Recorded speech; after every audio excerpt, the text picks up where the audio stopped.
What if the reason your business feels off right now isn't that you're missing some sort of strategy? It's that you've been adding strategies on top of a business model that was never actually built for you in the first place. And what if the entire industry selling you those strategies is actually designed to keep you stuck so that you keep buying? Today, I'm talking about something called the Ozempic economy, specifically in the world of business coaching. It's this pattern where coaches sell you relief from the discomfort of wanting something more without ever actually giving you the tools to get there yourself. And just like relying on a medication without ever changing your lifestyle, you end up dependent on the thing that you bought instead of actually solving the problem for the long run. To be brutally honest, I fell for this for years. I spent hundreds of thousands of dollars, built a big team that I didn't need, and I ran a $50,000 a month group evergreen program that I ultimately wasn't excited to sell. All because I kept chasing a seven-figure year that didn't even really reflect the lifestyle I wanted because the people I was paying told me that's what legitimate success looked like. This episode is about what I'm doing now that I have finally stopped chasing other people's goals, what happened when I burned it all down, and why I think your next level might actually require subtraction rather than addition. Let's get into it. Most business advice is built on one key assumption that what worked for someone else will work for you too. The Nourished CEO podcast exists to challenge that assumption and point to a better way. I'm Laura Schoenfeld, strategic advisor and business coach with over 15 years of experience online and multiple millions of dollars earned from my own business. I'm also a mom of two and a devoted wife who runs it all in about 20 hours a week. This show is for the established coach, consultant, or service provider who is done following someone else's playbook and is ready to build a joyful, profitable business from their own authority. Every episode is a direct, no filters conversation about the real challenges you're facing in your business, with honest strategy and practical action steps that you can actually use right now. Because working smarter and building something sustainable matters a lot more than just chasing a bigger number. No recycled advice or empty inspiration here, just honest, integrity-driven conversations about building a business that fits your life as much as it fits your goals, so that it gives more than it takes while nourishing everything you're building outside of it. If that sounds like the breath of fresh air you're looking for, you're in the right place.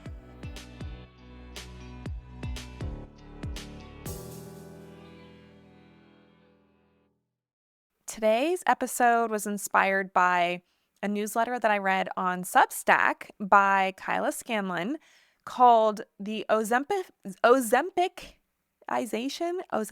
and that is a hard word to pronounce, Ozempicization of the economy. I saw somebody mentioned it on Instagram and was like, this sounds really interesting, read it in Substack.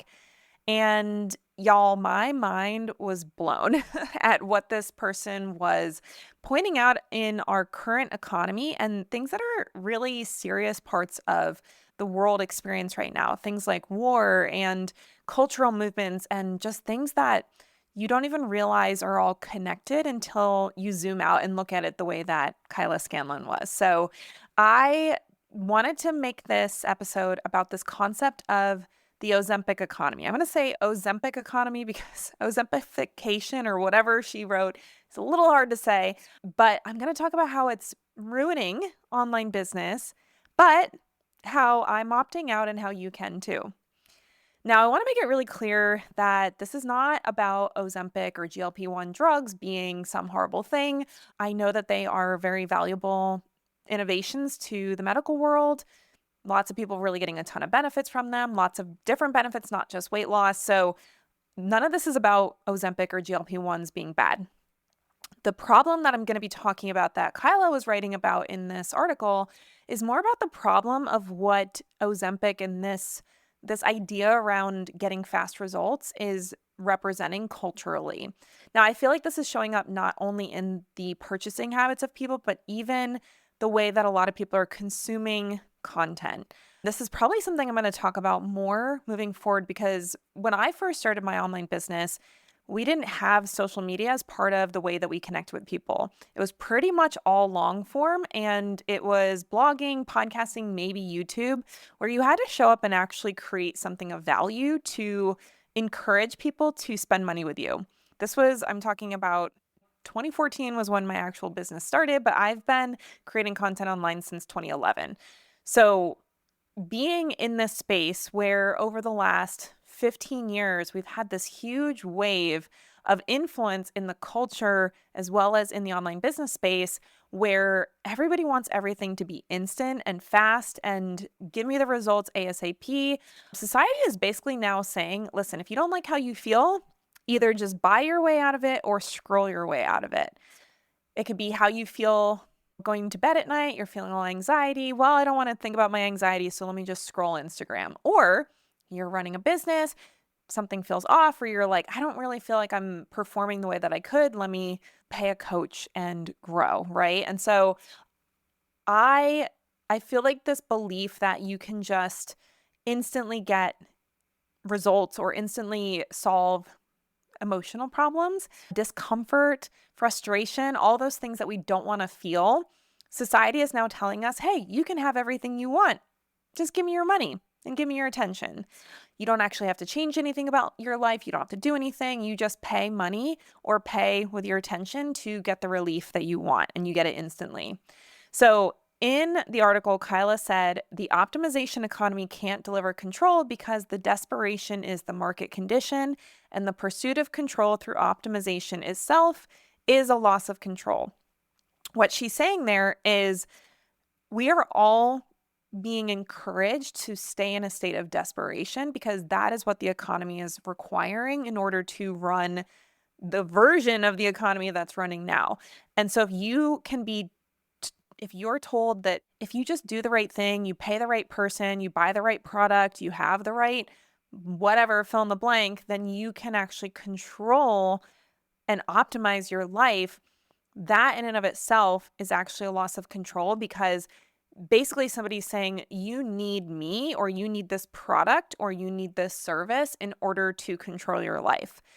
Now, I know this can start to get kind of heady, but I believe that you guys can keep up with me. I've really decided that I'm not going to be creating content for the quick scroll, just want to like scratch my discomfort itch anymore. I really want to create content for the person who cares and they're a deep thinker. They want to see things differently.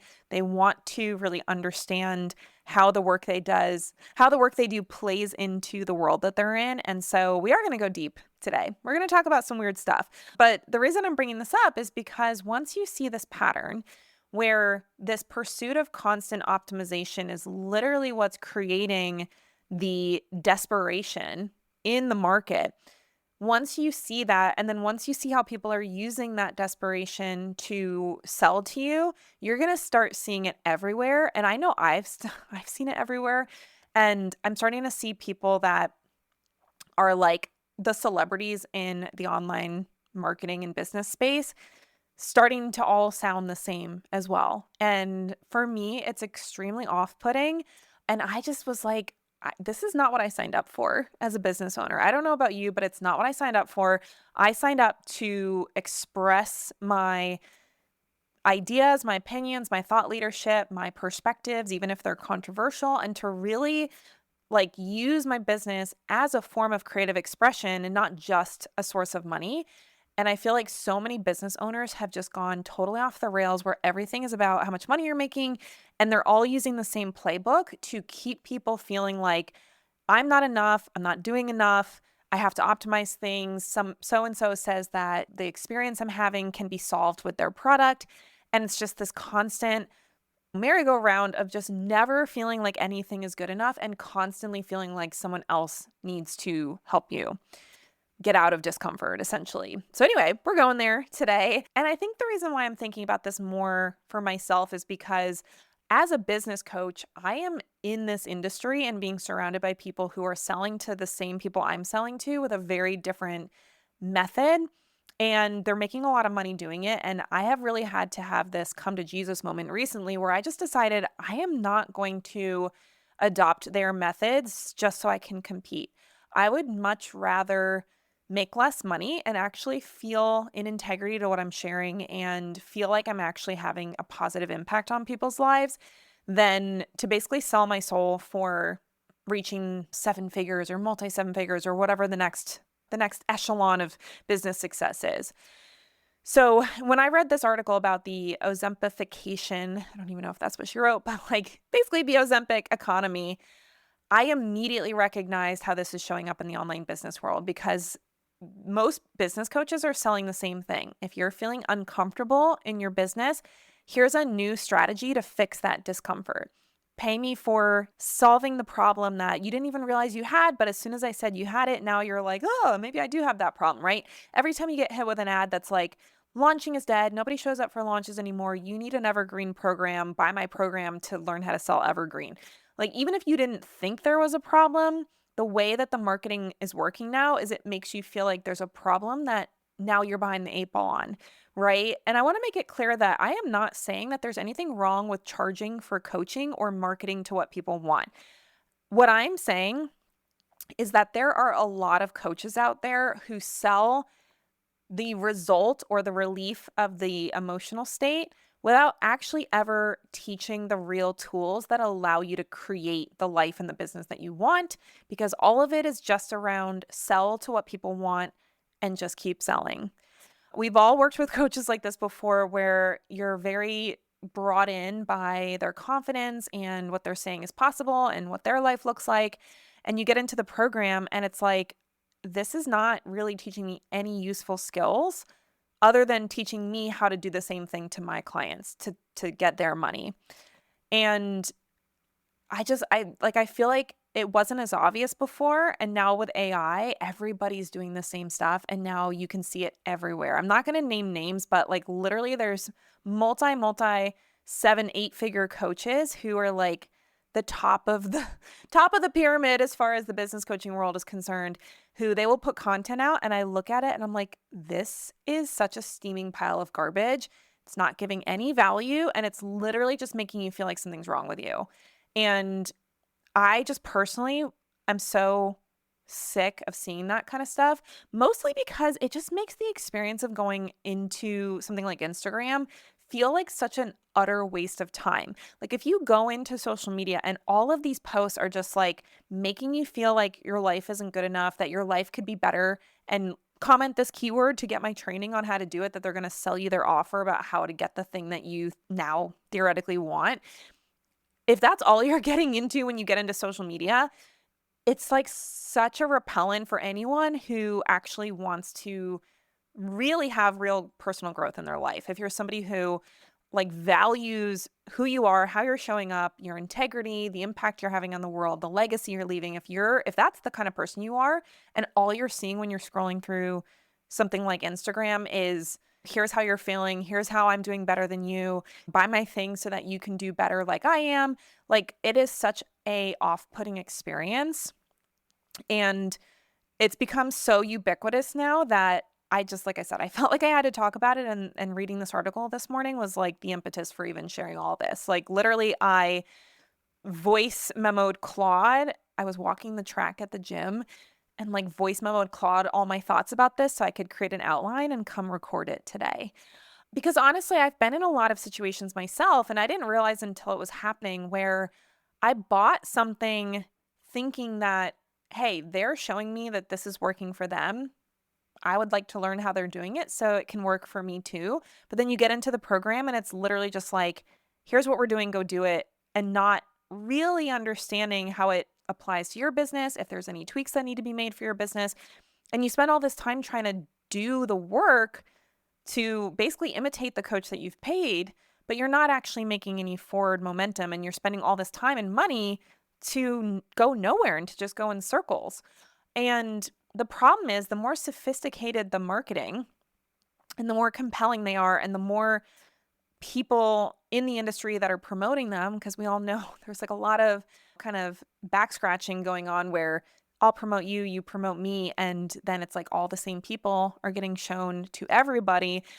You start to buy into this belief, well, if all these people are talking about them, they must know what they're doing. And so you really don't even know what you're getting into until you've already paid. And then you're in this program like, I'm not actually even learning anything that either I didn't already know or is relevant to my business model and the goals that I have. And then if you're somebody with integrity, you're like, well, I guess I'm here. I guess I'm paying. And it can be a very expensive lesson. So I feel like in the business coaching world, especially, this Ozempic model is so prevalent because so many coaches use their own income as the primary proof that they're worth hiring. I am not saying that we can't share income wins as experts, especially in the business space, but so many coaches, it's like the only thing that they talk about is how much money that they're making. And if that's the case, and all they're saying is, here's what my life looks like because I learned how to sell, and if you come work with me, I'll do the same thing, but they're not actually telling you anything about their expertise or what sets them apart or what makes them so good at what they do or what the skills are that you're going to learn when you get in there, you have to ask yourself, where is all their income coming from?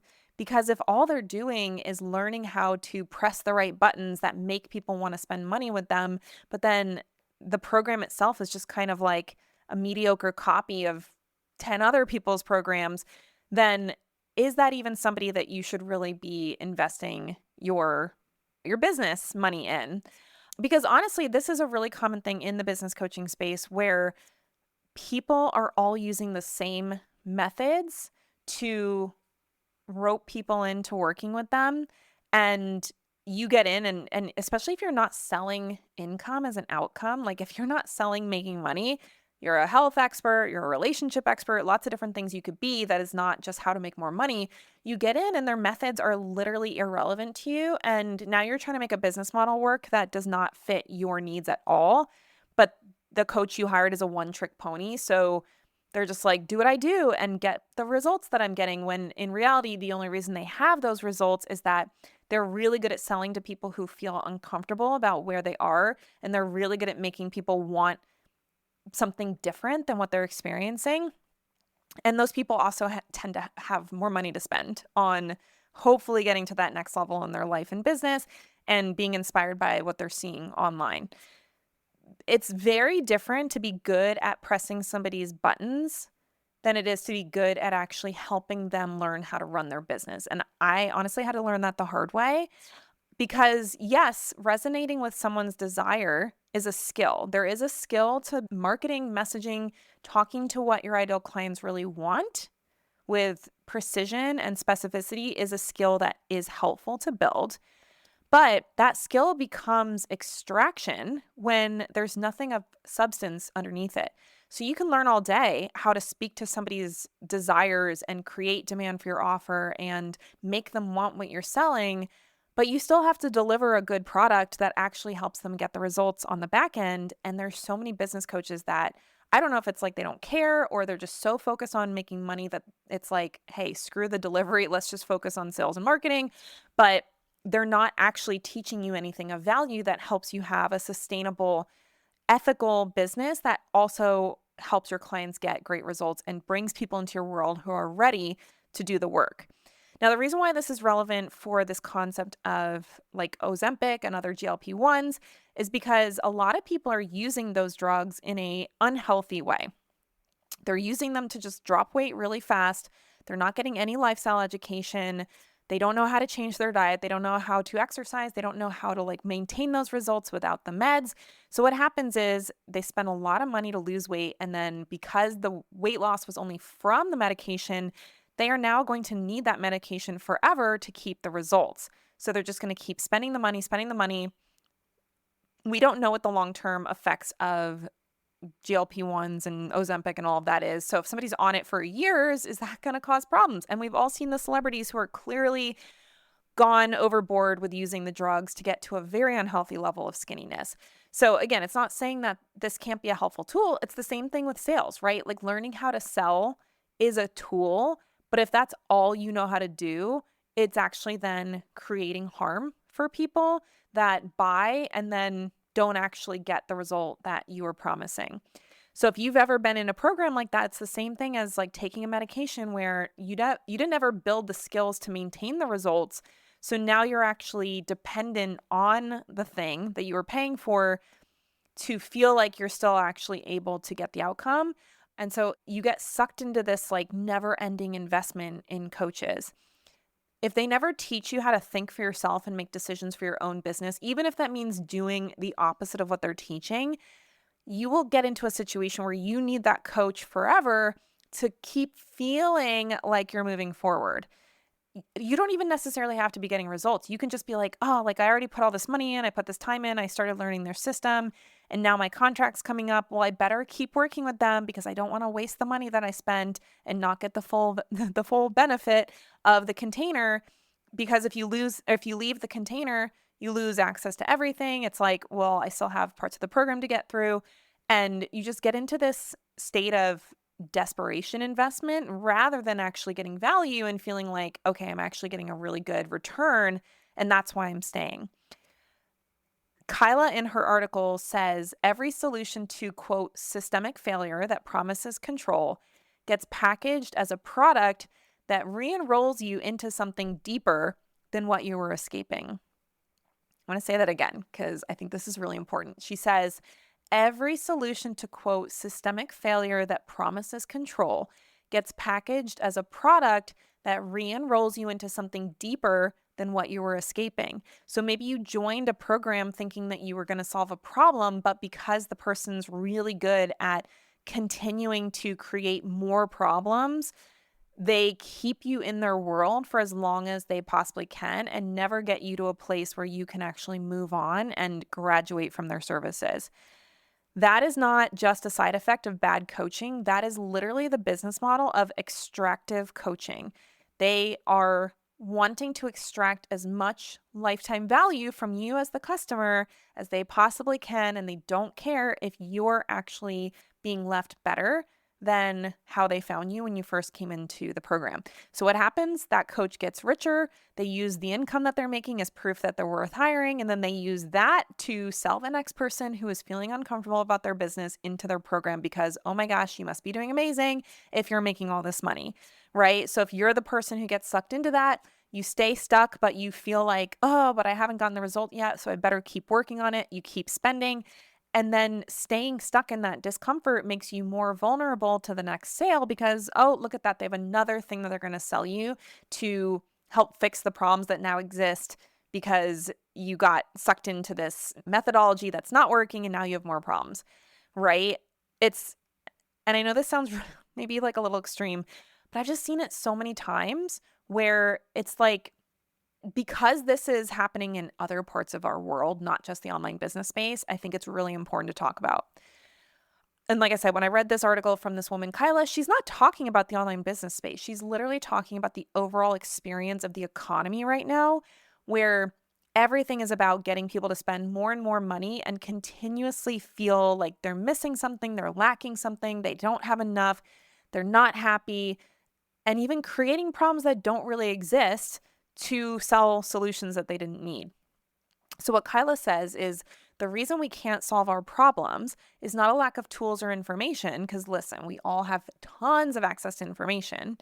It's that the dominant method, which is add, optimize, and measure, is the wrong method for the problem. So if you are having a problem in your business and all you're getting sold is add a new strategy, optimize that strategy, measure the results, track your KPIs, do all of this stuff that's very much about adding and doing more, who's to say that's even the solution to the discomfort you're experiencing in your business? The default answer is always addition, and that is easy to sell. It's very easy to sell. Here's a new tool, a new strategy, a new system, a new offer that you need to fix this discomfort and to get the thing that you want that, oh, look at that, I have it and you can have it too. That is the business coaching industry's way of extracting as much money out of the masses as possible. So what I want you to be thinking about is, I'm not saying discomfort doesn't exist. We all have moments in our business where we're like, something's not working. I don't like this. I don't want to just ignore it. Let's see if we can fix it. There's always going to be new problems that you come up to. But we're rarely asked to slow down and ask ourselves if the discomfort is not a knowledge gap, but an alignment problem. You don't necessarily need new systems or new strategies or new tools or new knowledge. Like all of that is what's being sold to us as the solution. But what if it's actually that you need to cut things out? What if you need to quit things? What if you need to delete things from your business? What if you need to stop doing certain things that are not working? If that's the case, then that needs a totally different solution. And going and adding a new strategy on top of a out of alignment business is just scratching the itch of feeling like you're doing something without actually fixing the problem. The only thing that fixes a fit or alignment problem in your business is honestly looking at the business as a whole, identifying the things that don't belong, the things that actually need to get gotten rid of, and removing it. Even if it's something that you've spent a lot of time, a lot of money, a lot of effort to build, if it's not a good fit, nothing added is going to make that thing better. So if you're doing an honest audit of your business, you have to look at what are you doing that isn't actually a fit for who you are and what you want to do and the circumstances that you're in your life and the goals that you have. Because the answer to the discomfort and the frustration and even the burnout in your business could actually be deletion and subtraction. So removing stuff, taking things away, cutting things out of your business, letting go of team members, dropping offers, like all the things that are much less sexy than when we're being sold, here's what to add to your business. And the answer being a subtraction is not as sexy and is not the huge moneymaker that a lot of coaches want to sell, right?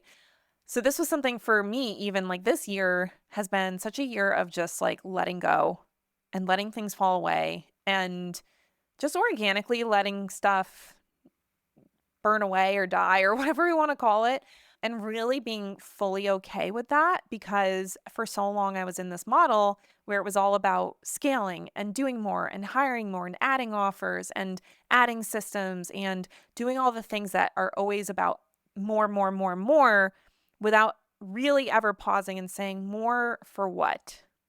So I've already told my story about my programs being shut down, like multiple programs. At this point, I've shut down many, many multi-6 and 7-figure programs, not because they were failing. They were making good money. All of the ones I shut down had made multiple 6 figures per year when they were running.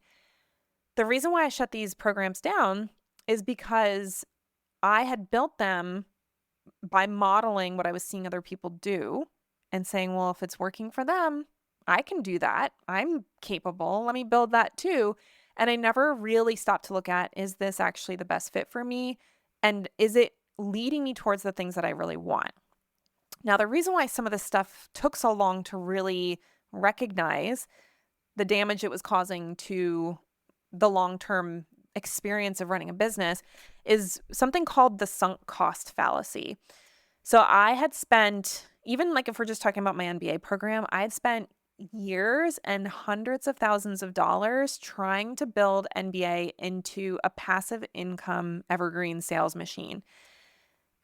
I was very influenced by people around me talking about making money while you sleep, scale yourself out of the work. You can't scale it if it requires you. So make sure it's all systematized, and you hire a sales team, you hire coaches, you pull yourself out. And all of the decisions that couple of years when I was being influenced by that was around scaling myself out of the business, hiring more people, spending more money, running ads. And I'm not anti-ads, but like literally, oh, you don't need to create content, just spend money on ads and that's how people are going to find you, right? Building systems that would pull me out of the operation of the business.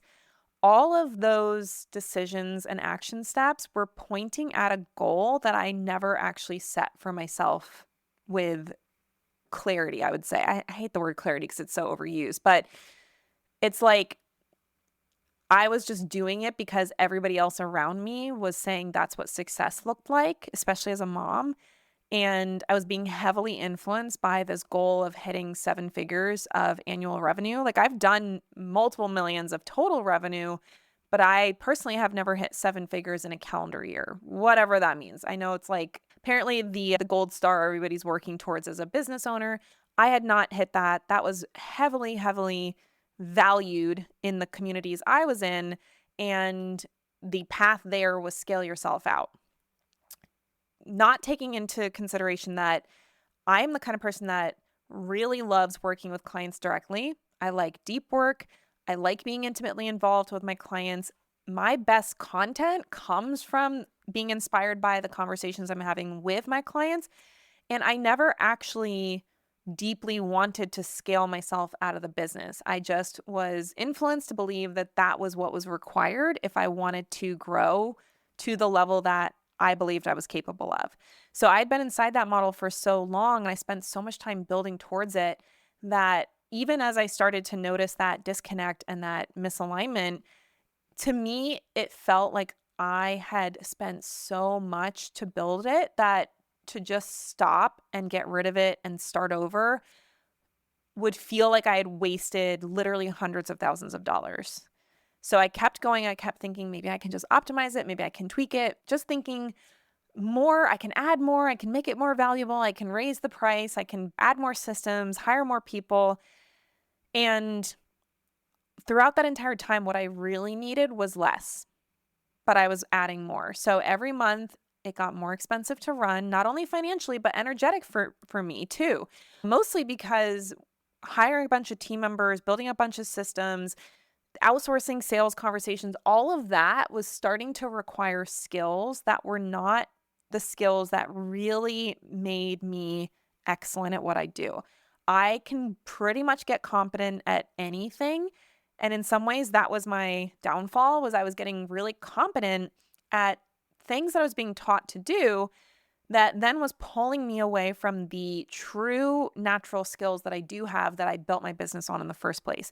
So instead of spending time creating content from my heart, just, hitting record and sharing what I think and sharing my opinions about stuff, I was doing quarterly performance reviews with team members and I was communicating with sales team that weren't really actually deeply involved in my business, but were running sales calls and selling to people that probably shouldn't have come into the program in the first place. Like little things like that, where I was now getting sucked away from the things that really made me the expert in my business and helped me get to a $500,000 to $600,000 a year business in the first place. All of this stuff I was getting influenced by was pulling me more and more out of that and more into these additive systems that were presented to me as the way to scale, but actually were causing me to not only get away from what I love doing, but also do things that really felt not a match for me and was not how I wanted to run my business. I just didn't want to be doing team meetings every week, performance evaluations, like all this stuff that was taught to me and really like hardcore emphasized as, yes, you need this to hit 7 figures in your business. And also, if you don't hit 7 figures in a year, then you're a mediocre business coach. So I was very, very influenced, brainwashed. I don't know what the word is, but basically feeling like, well, if I want to be legitimate, I got to make 7 figures in a year, and making 7 figures in a year looks like this. So from the outside, revenue was fine. Again, 30 to 50K months, most people would be very excited by that. But I was getting less and less excited to sell my program. Our profit margins were shrinking all the time because of all the extra stuff I was doing and money I was spending. My energy was getting worse because I was doing a lot of stuff I didn't really want to be doing, but I felt like I had to. I was doing less and less of the work that I'm actually really good at and that actually calls in the right clients for me. And all the while I was paying tens of thousands of dollars a year to learn how to do this from people who, come to find out, really didn't give a shit about me or my experience in running a business. So that's one of the things that I'm trying to not make this my whole personality, but I am somebody who, I unfortunately have to learn a lot of these lessons from experience, and I want all of my audience to be able to learn from my mistakes so that you guys can all skip all of this crap, right? Like, I would love for you to skip feeling like you've spent a lot of money on coaches who don't care about you, who are really just there to keep you paying their bills. And the minute something is not working and you're asking for them to help fix the problems that their business model has created, they just ignore you and ditch you, right? Like, I have lots of stories I could tell about that. Maybe I will, maybe I won't. But it's this situation where I was making those choices because people I trusted were presenting that as that's the way to get to this outcome. And I never stopped to say, is this even what I want? And so a business can look successful by a lot of external metrics, but it can be costing you, the owner, or the person running it, everything that matters to you. And for me, one of the things that matters to me is feeling like I'm connected to my clients and feeling like I'm intellectually curious about the work that I'm doing and that I'm motivated to share my thoughts about it. And I don't feel like I'm just phoning it in because, well, I better keep this machine running because people's payroll is counting on me showing up every month. So that is the kind of thing that misalignment produces over time. It's not just this like sudden failure and crash and burn. It's really just a slow erosion of your own joy and just peace in running the business. And even if it's making money, you just get to this point where you're like, why am I doing this? I don't need to do this. I don't need to be, I don't need to have a machine like this. I want to make good money and I want to enjoy my life. And let me really examine what I'm doing and ask myself, is this even a fit for the life I want to have, the work I want to be doing on a day-to-day basis? And for me, like there's been a lot of situations this year where our team has shrunk and is continuing to shrink, mostly because of just circumstances. Honestly, like we have a lot of really great people that work for us. I love the people that are on our team, like really great employees, very easy to work with, motivated. Like there's nothing wrong with the people, but I was I was led to build a structure that I really didn't need to be able to do the work that I'm most qualified to do. I I've realized this year that a lot of what I am best at does not require tons of extra help.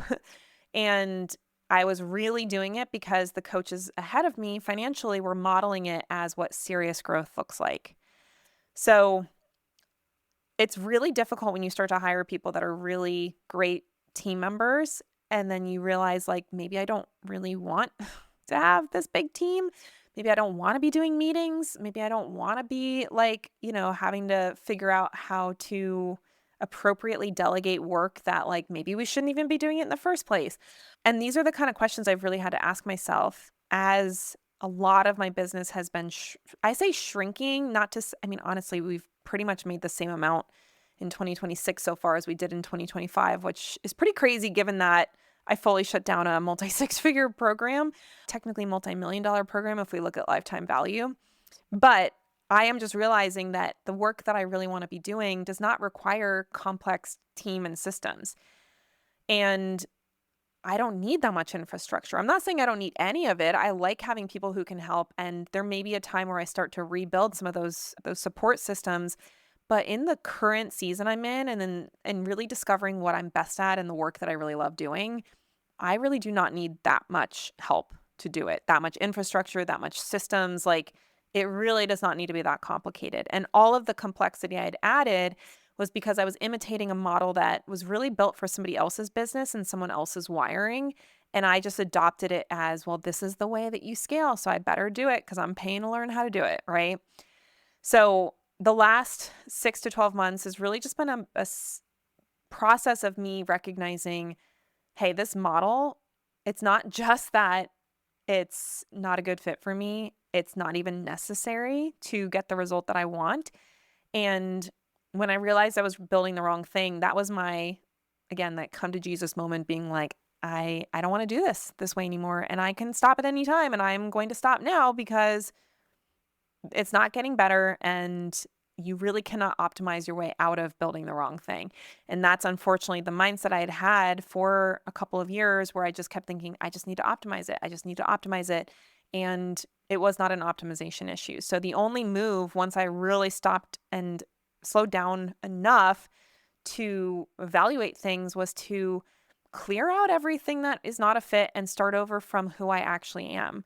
And who I am includes my desires, what I want my life to look like, the money I want to make, the skills that I have, my natural wiring, the things that I can do that no one else in my industry can do, even the way that I can be like very intuitively connected with my clients and really get to know them very quickly in a very deep way to help them do this work. All of that is stuff that I'm rebuilding my business for. And like I said, the crazy thing is our revenue really has not dropped. Our profit margin has improved and my day-to-day life is much more enjoyable. And you guys might be noticing that maybe I'm more excited to show up and create content. All of that has been a result of subtraction and elimination in my business, which was really interesting because this article I read on Substack, Kayla ended it by saying maybe the economy needs what she calls an elimination diet approach. So what can we cut to be more functional in a healthy way? Now, say what you will about elimination diets. I used to do a lot of them as a functional nutritionist. They can be very, very helpful as a short-term tool to eliminate things that are causing harm. So it doesn't have to be food. Obviously, if it's health, it can be eliminating excessive light exposure at night, or eliminating cigarettes, or eliminating alcohol, or eliminating toxic relationships. There's a lot of things that we can do to cut out of our life that makes us healthier as a result. And I do think there's a lot we can do in our business that we can cut out or eliminate or do totally differently to have a healthy business.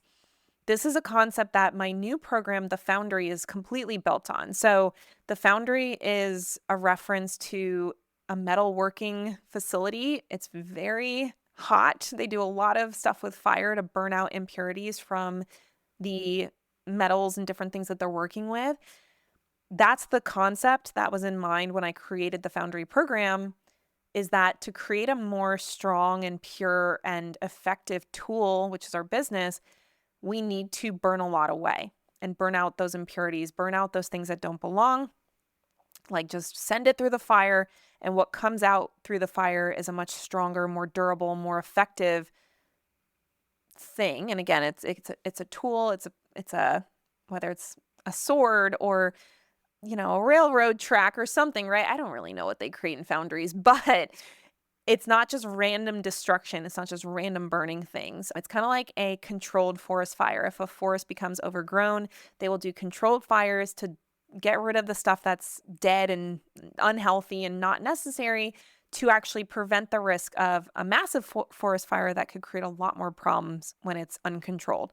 So in the Foundry, we're really doing kind of this like controlled burn process where we're looking at each phase of the business and saying, or not phase, we're looking at each functional element of the business and looking at it through the lens of, is this a match for who I am, what I want to do, what my life looks like right now? And if it's not, it needs to go. So this controlled burn really clears out any dead stuff that's been accumulated over time and doesn't belong. And what's left is what was always supposed to be there and is going to actually now be stronger and healthier because it is the focus. So that's the real work that we're doing in this Foundry program. We're looking at what do you already have in your business, what actually belongs, what doesn't, and not being afraid to let go of the things that are actually holding you back. It's not just what's making money, because just because something's making money doesn't mean it's a good idea. It's not what someone told you to build. It's not what you already invested time and money in. It's really looking at what's actually yours and what's actually going to come with you into the next level of your business. Because we've all made investments that were not the right fit. We've built parts of our business that we realize later, maybe I shouldn't have done that. Don't let the sunk cost fallacy stop you from doing what needs to be done to create the business you really want. You've already spent that money and time. The only question is, are you going to keep paying that money and time forward, or are you going to cut the ties and just move forward with the thing that's actually meant to be with you in this season of life? So what I'd love for you to be thinking about is your next level as an entrepreneur actually depending on adding something new, or is this a season for you to look at what needs to be removed? Because whether you work with a coach or not, obviously I sell business coaching, so if you want to work with me, I can help you through this process. My philosophy is that the right coach is not trying to make you a copy of them. I really think there's a lot of very ego-driven, selfish coaches out there that all they care about is, one, how much money they're making, and two, do their students make them look good? And I think that's what drives a lot of them to just create these programs where it's like, just copy me and get the result and be like a little mini me. A good coach is not trying to make you a copy of them. They're trying to help you become the most powerful version of you as a business owner. And that might actually mean that you're doing things that are not what that person has done or not what they would do for themselves. They should be able to help you develop the tools and the clarity to make your own decisions for your business. And that doesn't mean you can't learn skills that then bolster those decisions, but you're not making decisions based on what is my coach doing in their business and can I make that happen in mine? And a good coach should not make you feel like you need to stay with them forever because you just are constantly feeling like you haven't gotten enough, that you are not good enough, that you're not happy enough, whatever it is, right? Like a good coach should really leave you feeling like if I continue to invest with them, it's because I'm excited about what else is possible, not what am I going to lose if I don't continue with them. Good coaching will help you strengthen your own judgment. It'll help you trust your own decision making more. And I do think in a lot of cases, it'll include some level of elimination from your business because most of us end up taking on things that are not a good fit and we have to know when to release those. And sometimes the business coach is the one that is the mirror that shows you, hey, maybe this isn't working. Maybe we could do something different. You should not need permanent proximity to a business coach in order to be successful. I love long-term clients, but I do not ever want somebody to feel like if they're not working with me, then they're screwed, right? Is basically what I'm saying. So before you buy another business program, before you hire another business coach, I want you to ask yourself, are you feeling discomfort in your business because something is missing that you need to add? Or is it because something is in your business that doesn't fit that needs to be removed? That answer will tell you about what you need next. Because I really think for many of you, adding more stuff, adding more strategies, adding more tools, systems, team members, probably a lot of you listening don't need that. You probably actually need to go through a bit of a burn off the dead stuff period. So that is my encouragement to you. Again, I am in a massive season of burning what needs to be burnt down. I'm not just burning my whole business down. We're still making money. I'm still serving clients. Again, we did 6 figures in Q1. So clearly everything's still working. I'm just burning away all the things that are not a fit for me and maybe never were. And I can't even tell you how much better it already feels to be running my business. And hopefully you're getting that too. Hopefully I want you all to be feeling the energy that is coming back into my mind and my spirit through this process because I know that that is possible for you too. If you are interested in doing this work, I do have space open as of April for one-on-one advisory services. I have 2 different offers. One is a short-term strategic intensive, and the other is a longer-term advisory role where I'm really with you for usually 6 months or more, where we can really dig into what's operating in your business. Is it a fit? Is it not? If it's not, what needs to change? Come up with a strategy for changing it. And the work that I do with my one-on-one clients it may not be as flashy as some other coaches where it's like, oh my gosh, you 10x your revenue in 10 days or whatever. But I have found that for most people through our work together, they are able to fall back in love with their business.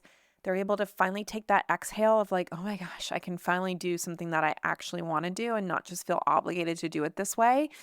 They get permission to build things the way they want to build it. And for a lot of them, they end up doubling their revenue with the same or even less work because they're actually building their business based on who they are and what they're already skilled at instead of trying to get competent at something that their coach told them to do that is sucking all their time and energy and attention away from the things that actually grew their business in the first place.